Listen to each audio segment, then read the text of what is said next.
Hello everyone, my name is Luke, and I hate being nervous. I hate being nervous because I'm a pacifist, and when I'm nervous, I sweat bullets.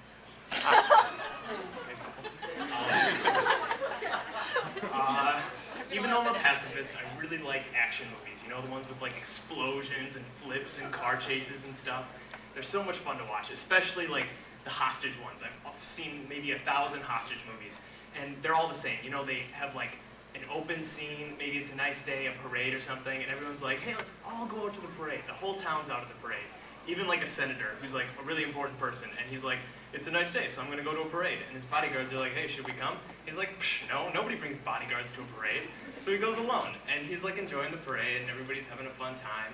And then all of a sudden, Jason Bourne like sidles up and puts a rusty shiv to his back, you know? And he's like, don't look at me, keep walking, you know? Don't talk, keep walking. And it's crazy, because nobody notices, because he's kind of smiling, you know? He says it like, don't look at me, you know? And it's crazy. So, I mean, I've seen so many movies on this. I've surmounted a lot of knowledge on these situations, and I know how to tell if a situation's happening. You know, I've got like a spidey sense for hostage situations. And in the movie Spider-Man, they say with great power comes great responsibility. So I have a responsibility to help people when I see a hostage situation. The worst day for hostage situations is Valentine's Day, because you go down to State Street and every two people are like cuddled up and walking close together, you know? It's still the winter months, so maybe they're like, hey, it's a little chilly outside and we're in love, so why don't we cuddle up? Or maybe it's, why don't we cuddle up so nobody can see the AK-47 I've got to this person's back. And it freaks me out, because I'm the only person who notices that like everyone's being held hostage. Nobody else notices, you know? So there's a lot of ways to diffuse a situation like this. You don't want to outright say, they've got a gun, run, you know? Because then they'll just shoot them and then the situation's lost. So what you've got to do is you've got to kind of get the hostage's attention without the other person noticing. So maybe you kind of like keep your eye on a couple that you think you can free, and you kind of like walk up and kind of like, you know, like kind of a wink or something, like, no, I know, go. And they usually look confused. This could be that they're scared. I mean, it's a very traumatic time in their lives. They're being held hostage. And also that they don't know that I'm an ally for them. I know their problem. I share their pain.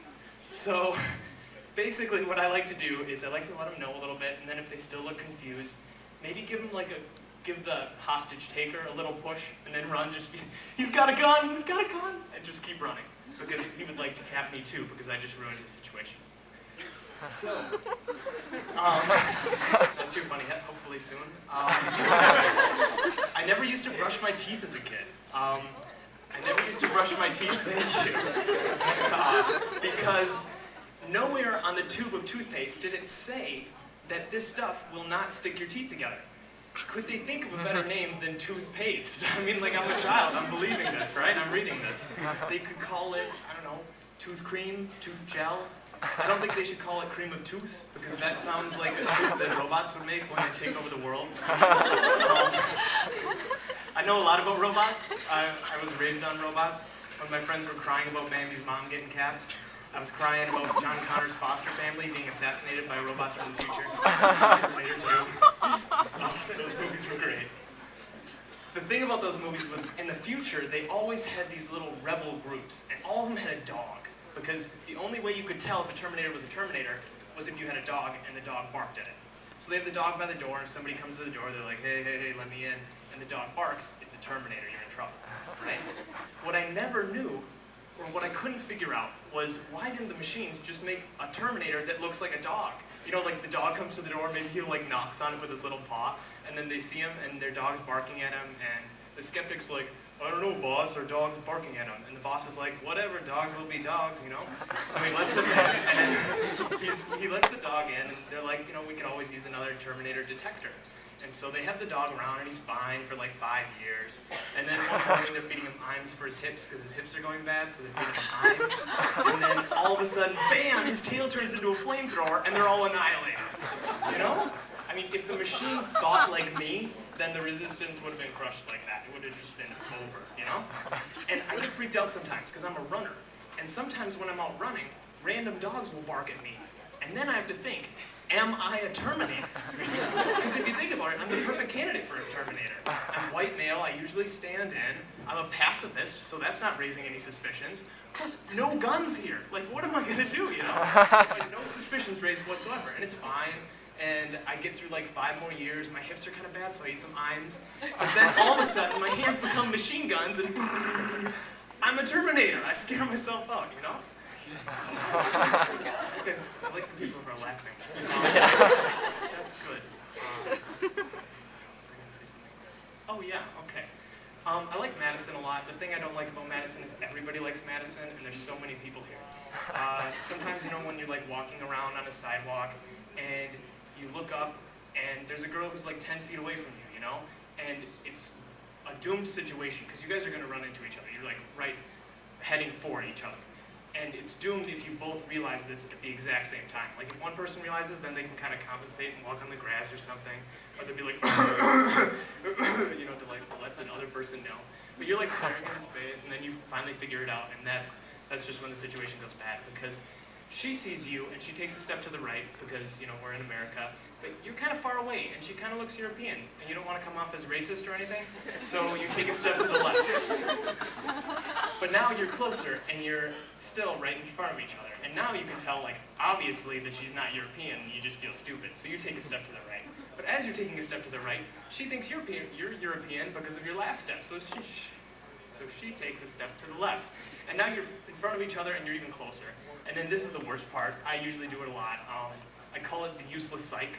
You know when you were in like junior high and you were playing basketball and it was really fun, and then you got invited to play with the kids in high school and you're really excited and you're dribbling the ball, and then the ball gets taken, but you're still excited to play, and then you're like, hey, I'm gonna go cover the point guard.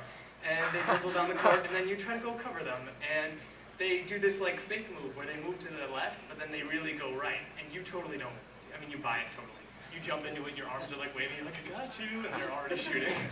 And then you feel kind of dumb. You feel kind of ashamed because you're just a little kid. But then you're like, I could use this weapon myself.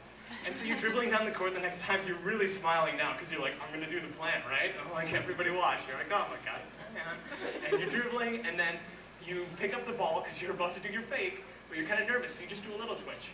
And the person doesn't really even notice it because it's so tiny, and you're like, maybe if I do a couple more like fakes, and so you're like faking to the right, and then maybe like another one, and you just kind of like move a little back to forth, and they kind of stop now, and they're just watching you because they think something's wrong, or something. And you're just kind of like waddling back and forth in place, and then they probably take the ball or something. But you're on the sidewalk, and you're really close now, and you're kind of like trying to dazzle your opponent out of the way. You're kind of like waddling forward, and it's just a bad situation. You're embarrassing yourself. She thinks you're like a CNN hologram on the fritz. You're getting like really close, and then you're like a foot away, and you're really embarrassed at this time. You're out of breath from shaking so much, and maybe she smiles or something, and you're like, hey, maybe I can salvage this situation with like a well-played witticism on the states of our sidewalks, or something like that. But if you're thinking like me, you're thinking, we're a foot away, she's smiling at me, she wants me as a hostage. So I get really freaked out at this part, right? Because I can't run now, she's so close, she's in proximity. There's only one thing that will make her not want to take me as a hostage. I lean over and I say, I'm a Terminator. Thanks, everyone.